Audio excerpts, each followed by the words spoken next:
Narayanan is one of the most respected leaders in the FMCG space.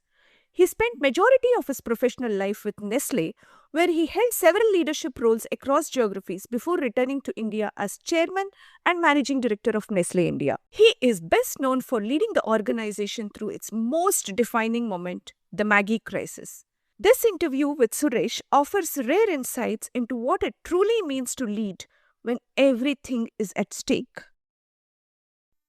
Welcome, Suresh, and thanks for being with us today.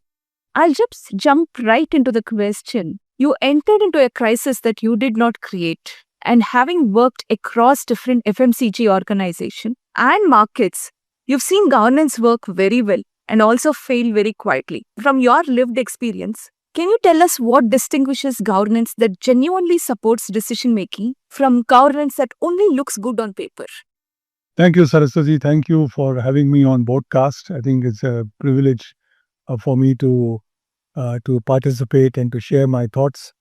Look, at the first thing, I think organizations and indeed any organic equity that involves people must remember that governance is in the DNA of the corporation. Governance is not just a set of rules that have been framed by wise people in the organization, put up across the organization floors, and expected to be followed simply because they are put in letter. As has always been said, that principles are to be followed in letter and spirit. And I think it is in the spirit part of it that makes a huge difference. So governance is, you may allow me, I'm very fond of dohas of Kabir. Kabir had said, he said, Dukh mein sumiran sab kare, sukh mein kare na koi, jo wo sukh mein sumiran kare, dukh kahe ko hoy. That is, we always pray to the Almighty only in difficult times. We do not pray to the Almighty in good times. But if we pray to the Almighty in good times, why would bad times ever happen to us? Oh, wow. So that is the beauty of a 16th century poet of India. Governance is like that. Governance is not to be formulated when the chips are down. Governance is to be practiced when the flag is flying high and there is more to be contributed by a collective wisdom and efforts of people. So governance is in the DNA of the organization, or it should be in the DNA of the organization. It should be in the culture and leadership of the organization. It should be in the organizational alignment of people within the organization. The bias for action, which is what gets results done, which removes the veneer of it being only on paper, should be steeped in governance. And finally, I think the board, which represents the apex body of the organization, must also be reflective of exactly the same desire for good governance and for honesty, transparency, probity, and commitment to be part of the dictionary that they have to go through as far as the organization is concerned. I love the way you connected our 16th century learning to how governance is. I think when we started articulating the poem, in itself, I was thinking, oh my God, there's so much to learn from what we already know. We just keep forgetting it and try to reinvent the wheel all over again. Yes. That was brilliant, Suresh. Thank you for that. Thank you. Suresh, Nestle India sustained trust for decades. Like you said, we should do things when flag is high, right? So Nestle India, for everybody, it was a household name and it sustained trust for decades before it got ruptured suddenly. When you stepped into leadership, what was the first uncomfortable truth you had to accept about how even mature governance system can miss early warning failures? One of the things that we have to remember in life, Saraswati, and this applies whether in your personal life or in your professional life and career, is that success yesterday does not mean success tomorrow. And I think organizations suffer from two diseases. And the larger they become, the more they suffer from these maladies. Firstly is a common speak or a lack of dissent in an organization. When there is a smoke or a place that is smoldering, people choose not to see it. Or even if they see it, they do not articulate it. They do not talk about it because dissent is not accepted. So, therefore, groupthink operates and therefore people keep quiet about it. And the second big disease that successful organizations suffer from is complacency. We are too big, we are too mighty, we are too large to be able to be impacted by any catastrophe or any crisis, even big or small. And crisis happens without a calling card. Crisis doesn't come with a calling card and say, "Here I am, a crisis." It has been said in nature that a group of ants, if they go up the trunk of an elephant, can actually kill the elephant. That is how small a crisis can start. It can be small and lethal, and you can still not notice it. And I think one of the uncomfortable truths that I realized was that despite having been a very successful organization and a very well respected organization, as a company, Nestle India was vulnerable. And that vulnerability struck us when we were least anticipating it. And that was the uncomfortable truth that we had to face. So, just a follow up question to that, Suresh. Was there enough signals that were there before for it to be seen before the crisis stuck? Look, I think organizations have to develop the capabilities to read the TDs. And sometimes they choose not to read the TDs. There were some murmurs, there were some issues that were arising in the field, in the environment, but we took them as routine checks and we took them as routine inspections by the environment, nothing very serious. And I think when one of them morphed into something that became much larger than life is when the crisis started.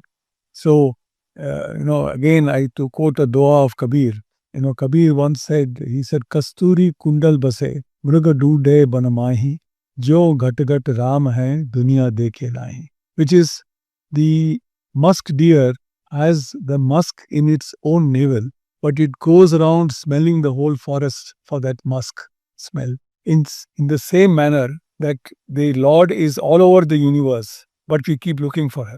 So it's the same here. A crisis can happen in your own house and you may not even be aware of it. And you go around smelling the environment, sensing it.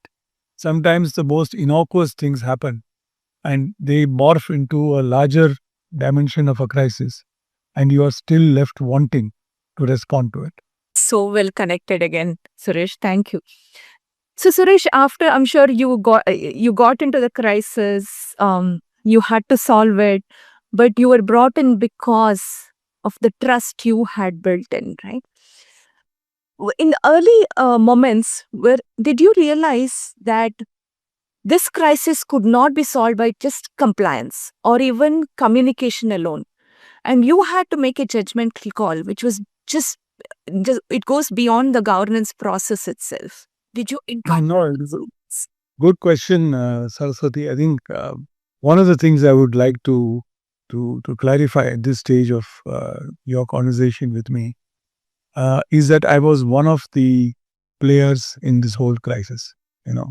I might have been the leader, but there were hundreds and thousands of people around me who were helping me to navigate this whole issue. So Absolutely. I don't want Like they say, you're as good as your team, and nothing works in isolation. So it is, sometimes when people make me out to be a Superman or having been a crisis champion or words like that, I squirm a bit because I played my role. If I didn't play my role, it might have been different. But there were many others who played the role as well. But I think one of the things we have to remember about any crisis, big or small, is a simple truth: perception is reality. What the people perceive is what is the reality of the situation. So, just by doing compliance and just by proving to the world that we were, and Nestle is the world's leader in quality and safety, just by proving that we were the best in that, it will not solve the problem because a trust has been breached. And when a trust is breached, there has to be a lot more efforts that have to be done in terms of consumer communication, in terms of on the ground activities, in terms of persuasive talks, in terms of transparency and opening up your organization to scrutiny, if you're really key. And one of the benefits that I had as the CEO of the company was the fact that my backbone was straight, because the company would never compromise on quality and safety. And because quality and safety would not be compromised, there was, in this crisis at least, there was a complete strength and faith that I had that we had done nothing wrong. It was a question of navigating it step by step, doing more than just conversations with the authorities, conversations with consumers, because the brand itself is iconic. It is ubiquitous. There are very few households in India which have not bought or which have not tasted a Maggi noodle. So Absolutely. We all love Maggie even to date. So therefore, I think it was a question of rebuilding back the trust. And I think once we did that, I think the love for the brand was so strong that in itself helped the brand to come back strongly and regain market leadership from zero market share, from because it was clinically dead for 6 months, from zero to market leadership in less than 3 months. And that was because of the kind of strength that the brand itself had. Yeah, but just to follow up on that, Suresh, brand had trust. Trust was broken. What did it take for you? And obviously, you'll say it's not just me, but you and your team to make sure you regain that trust. And then the share shot up, right, after a few months again. By no means that was an easy time for any of you. I'm sure there were a lot of decisions that were made to come back. And those decisions were not just, like you said, not just governance, not just, regulators. It Because it was a matter of household trust. At some point of time, you would have said, okay, we can't wait for this anymore because that itself is risky. What calls did you have to make? Because it's like you said, there was data, there was data, there was testing reports, all of those, but they might have been inclusive. And at that point of time, human stakes were very clearly high because the trust was at the border. What influence or decisions actually you made help rebuild this trust with the consumers? Because that was the turnaround in how you decided and led. No, I think there were a couple of things that were done at that point in time, which was pivotal to managing the crisis and the environment of the crisis. First, you remember that Nestle is a very old company. It is more than 112 years old in this country alone, and it has been a trusted name for many decades in many families.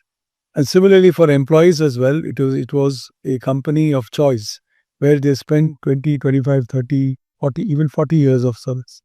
I mean, I've given out in my 10 years as the chairman of the company, I've given out almost to 3 to 4,000 people awards ranging from 15 years to 40 years.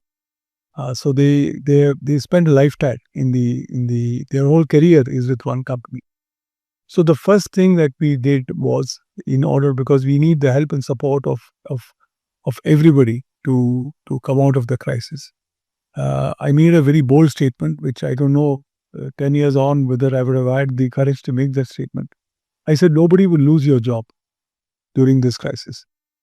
It was a huge statement to my people. I said, look, my commitment is none of you will lose your jobs, because 30% of the turnover of the company had vanished almost overnight. Technically, the company was collapsing. And in a collapsing situation, how do you maintain jobs? I mean, nowadays, a few decimal points of EBIT margin comes down and they will fire 500,000, 2,000, 5,000 people on an email, not even on face to face. So that set a lot of peace in the organization. People then said, okay, we are not worried about our jobs, because people needed the jobs for various things, for their livelihoods, for the families, for parents, for education, for various things. So that brought down the pressure dramatically. The second thing that we did was we said, let's put all the facts out in the public space. So all the test analysis that we had done, we summarized it and we put it out in the public space. You can go on the public site and you can see for yourself in a transparent manner all the testing that has been done, not only by the company, but also by the external laboratories, which is one of the mandates of the government.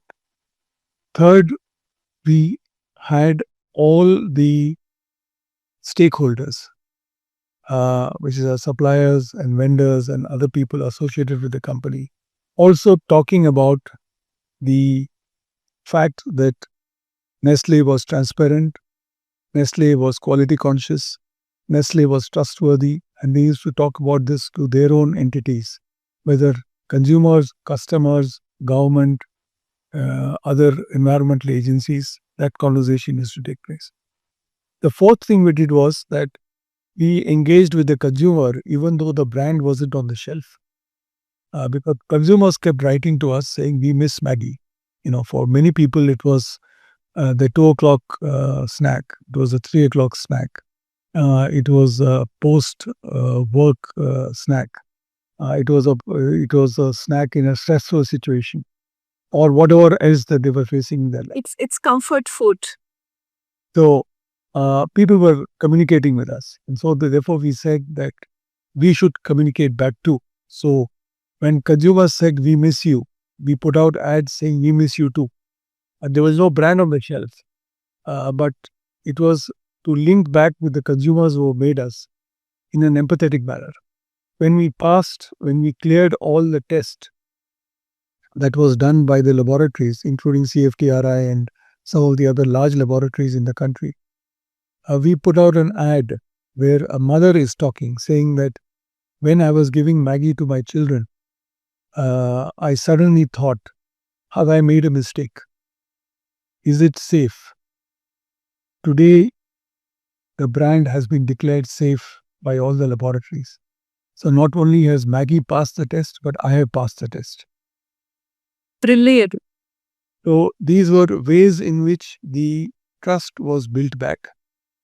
The fifth element was, and I think that was more because of the culture of the company. Typically in a crisis, somebody will go out and make some statement that this company is crooked, it has done this, it has done that, some misdemeanor somewhere has happened.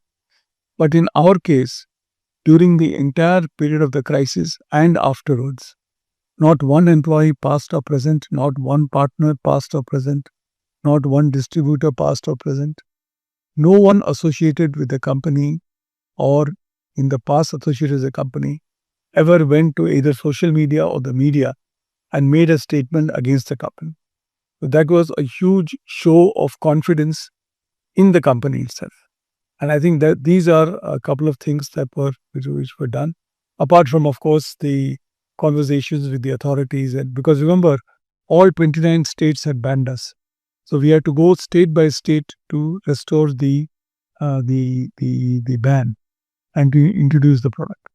No, I mean, lots to learn in what you said. And to me, what resonated the most, we often talk about, product, consumers, external world.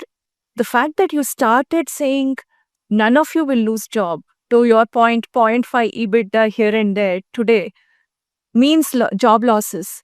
That assurance builds a trust within employees, which cannot be brought out by any dollar value. And that No, Sarpati, I've always believed in one simple philosophy that I've followed for more than 40 years of my life, and I propagate it to young people also today, is that people lead to performance. People don't appear on the balance sheet of the company, but people make the balance sheet of the company. So somewhere along the line, I think we are forgetting it. We are thinking that this is a soft aspect of management. This is management. A motivated, inspired, and an inspired and a very, very competent workforce will make miracles for a company despite the challenging circumstances. And at least in the 10 years that I was at the helm of affairs of Nestle India, we showed one of the best performances in the FMCG on various parameters. And we still ran a company that was decent, that was respectful, where people had dignity, and where people had the safety of a work environment rather than the uncertainty that surrounds the world today. No, and thank you, Suresh. I think lots to learn there for each one of us. At the end of the day, no wonder people call you the people leader for this very reason. It's so true. I can so feel it when we're talking. And thank you for showing that path. I think if each one of us can follow that path, world will be better. I'll So I think sorry. Go ahead. I think one of the things we have to remember is that, and I've said this very often, is that in a crisis, you don't lead a company, but you serve a family, and that is the role of leadership. In any crisis, you are serving a family. In your own family, when a crisis happens, you don't bark orders at people, at your uncle, parents, sister, brother. You serve the family. You quietly get around and you start serving the family and doing the right things for the family. It's the same in a corporation. The corporation is nothing but a family in itself, and where the leader of the family has to then behave like serving the people or serving his family members rather than barking orders or sitting far away and hoping and praying that things improve over a period of time. That is governance at its best. So well said, Suresh, again. While we're talking about governance, I think there's also a lot of management nuggets. Personally, I am taking away. I'm sure whoever is listening to it also will learn so much from this conversation. Thank you. Suresh, I'm going to shift gear a little bit. While we talked about crisis, board governance was also under stress, right? At the peak of this crisis, was it clear who had the authority to say stop, pause, or change the direction? Was it board? Was it management? Or was it both? And was it clear that which decision sat with management versus which one with board? Look, I think it's a very good question. And, typically in a crisis, either of two models can be followed. Either the board can decide to run the company, which in a crisis which is changing every day is a very difficult task, because you have to be on top of all the facts and they are not executive. So they are not in the driving seat of the organization. The board of Nestle India therefore empowered me and the management of the company to take the moves that and the decisions that were necessary for the crisis. But I used to keep the board informed and the board consulted on three aspects: on the environment, that is the food regulator, the the stock exchanges and SEBI and other organizations, wherever interface was there. Number two was local dealings with the state governments, with the departments, with communicating with the local entities. And third was any move that I was taking with consumers, like for example some of the ads and the communication pieces I talked about.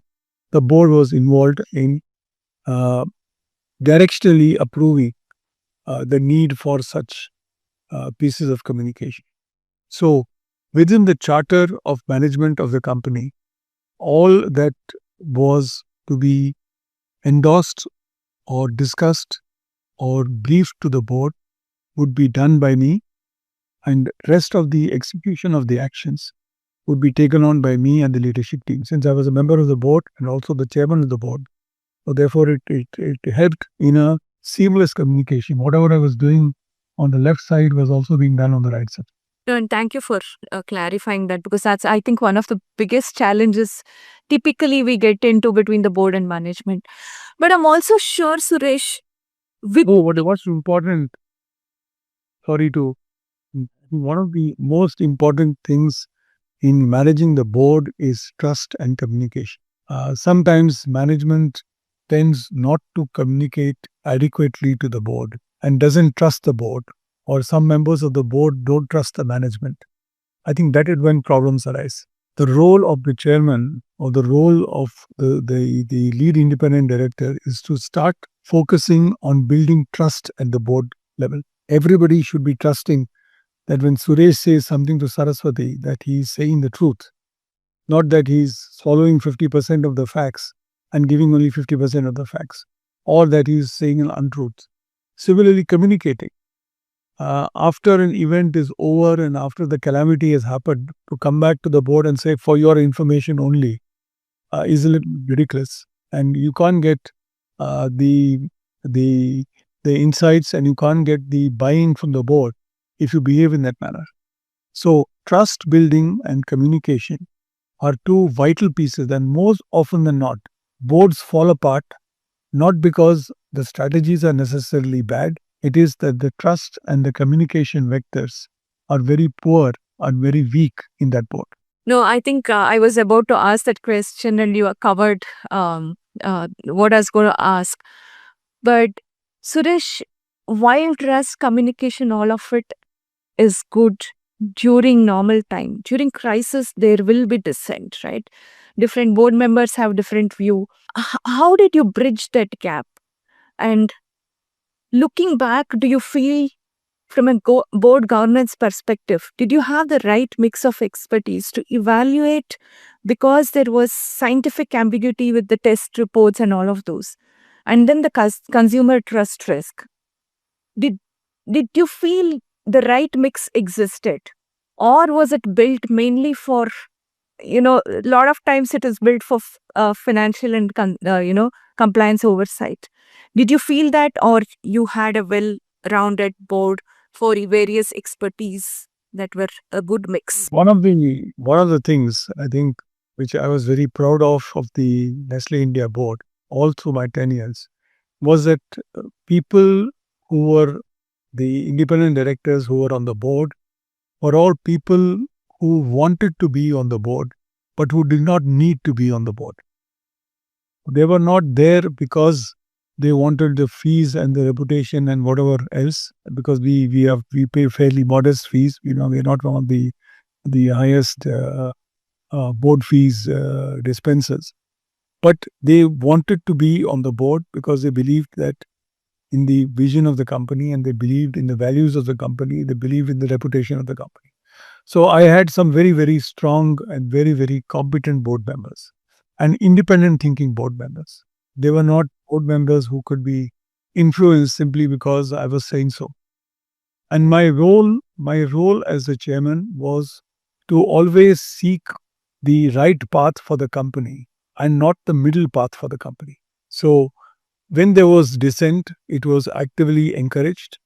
I used to allow, as a chairman of the board, and indeed my fellow board colleagues used to encourage a contra point of view to be given. We said that we will be constructively critical of what the company does. We will not be destructively critical. So don't sit on the board and crib and say this doesn't happen, that doesn't happen. This give a positive spin to it and say how can we improve ourselves in this crisis situation? How can we improve ourselves in the comeback? That is the role of the board and that is the role of the chairman. So I think it's an important issue here to ensure that at all points in time that there is a certain positivity and there is a certain um, forward-looking nature to the board deliberations and discussions. And I think that was an important part of the board governance and management during that period. And yes, sometimes we would disagree on particular issues. We would park them aside, revisit it because the problem itself will either vanish or it will morph itself in a different form. But by and large, there was independence and there was an enormous amount of trust. At no stage, Saraswati, in the management of the crisis, did I even once face a critique from a board member saying, I don't trust what you're doing or I think you're getting it wrong. I think that's, and the chair must have the humility to accept criticism just as he has to be humble to accept praise. So both have to be treated equally and importantly, rather than one treated with a lot of hoopla and the other one scornfully dismissed. Again, so much lessons to take away, Suresh. But to me, I think building that culture of, being able to bring in various perspective, that what you have done is where it made difference, right? Because if that culture is not there, there are many, many boards who have failed because they cannot raise a different viewpoint and perspective. I, and thanks for calling that out, because I think that makes a lot of difference. Again, during a crisis, or even normally, when there is because risk is part of every board, risk is part of every organization, risk is part of every business, right? Was there a explicit definition that was carved out saying how much uncertainty was okay to take, and what was the threshold, and when would we call it quits? On normal day, on during crisis, was there a definition that was already set, or did you have to come out with those definitions later? Look, I think broadly speaking, there were three major risks at that point in time. One was compliance risk of compounding it with worse compliance that could happen, and decisions on compliance had to be cleared with the board. Uh, Risks on reputation. So any move that you would take that can impact the reputation of the company would also need to be involved with board assent as far as the decision there is concerned. And third is any financial risks that is likely, and financial risks have to be played out transparently. I think we reflected all the losses that we incurred as a result of the crisis in a very transparent and a very straightforward manner. So no cloak and dagger, no covering up. There has to be extreme probity in financial reportings so that later on we are not accused of malfeasance or any kind of cover up of a crisis situation. So, certainly compliance related, reputation related, and financial related were all issues that were discussed and deliberated with the board.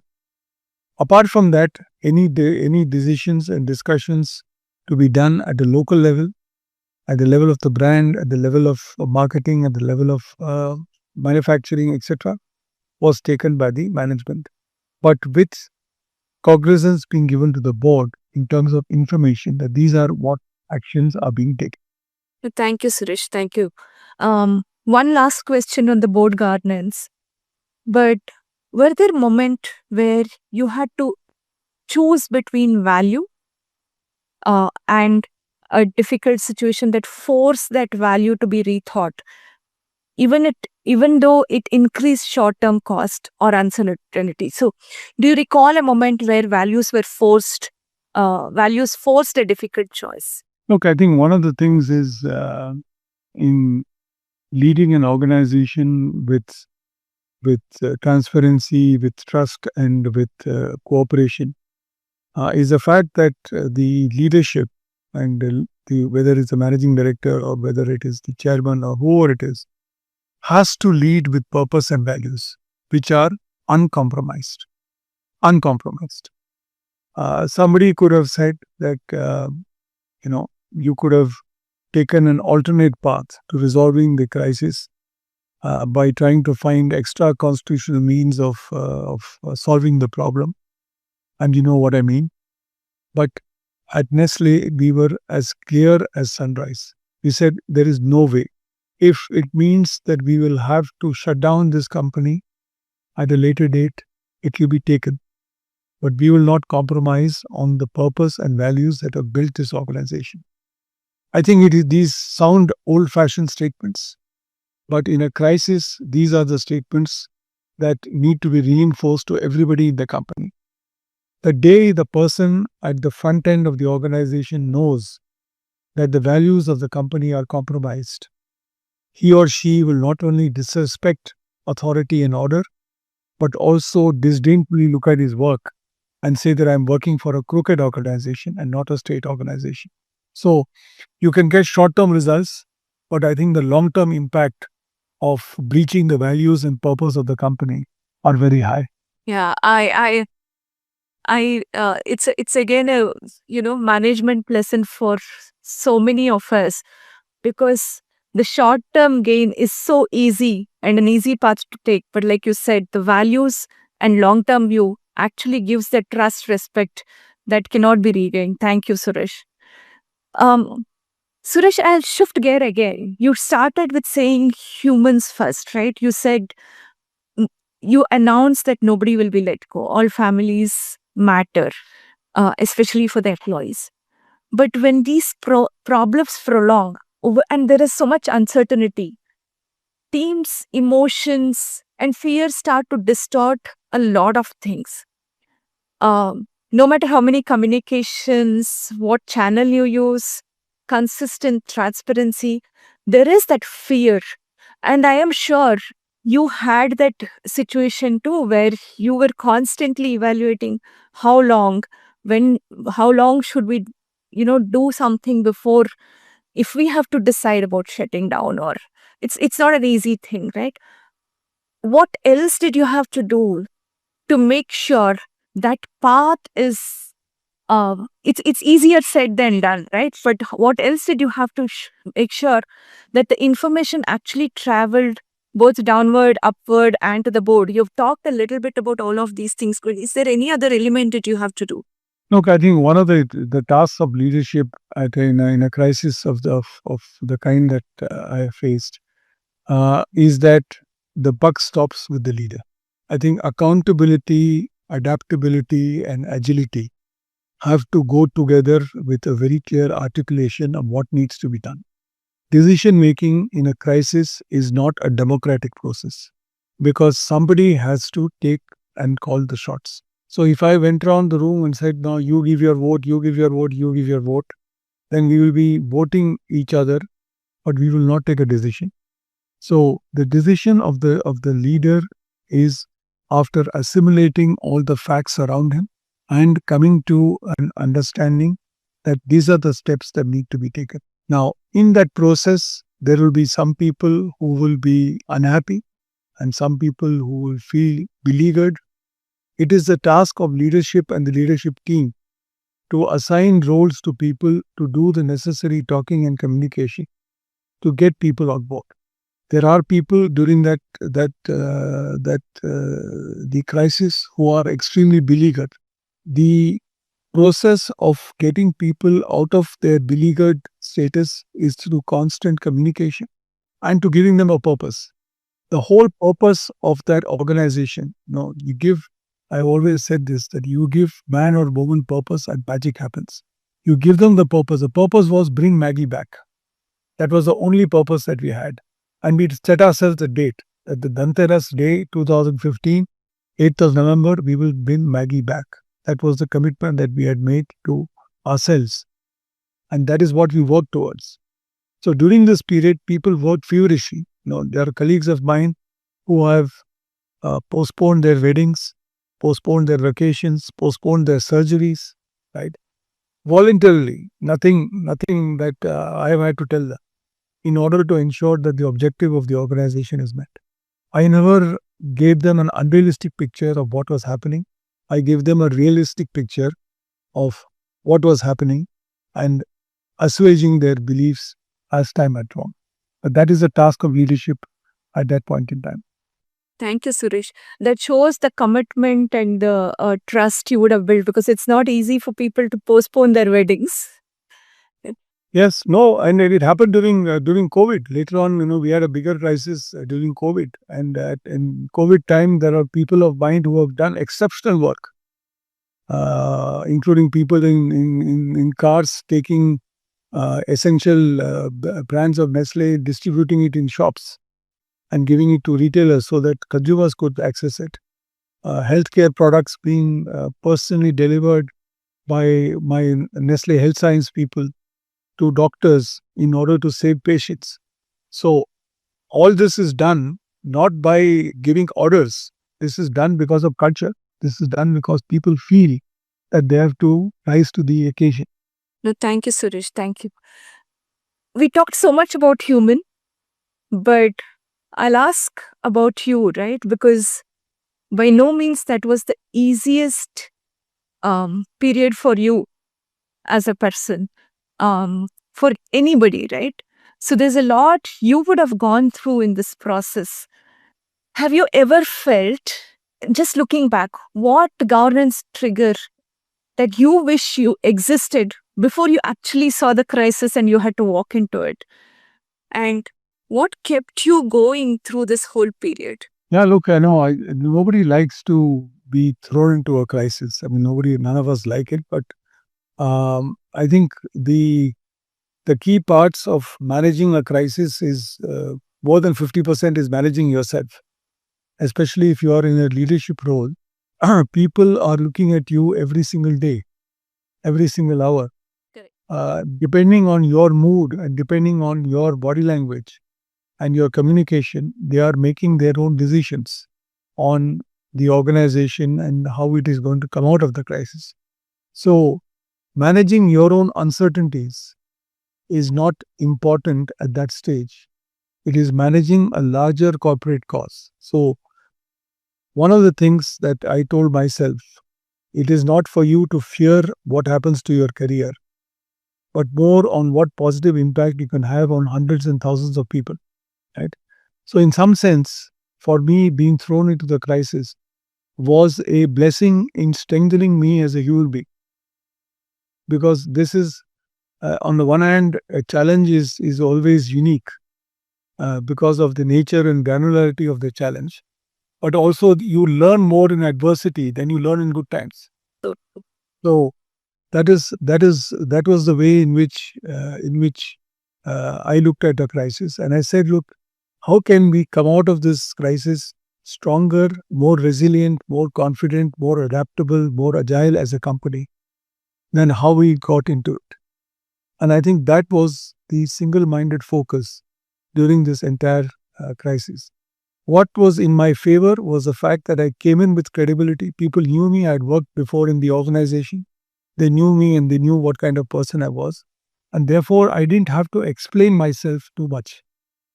I just had to tell people that let's do it this way, and they would follow me because they trusted me.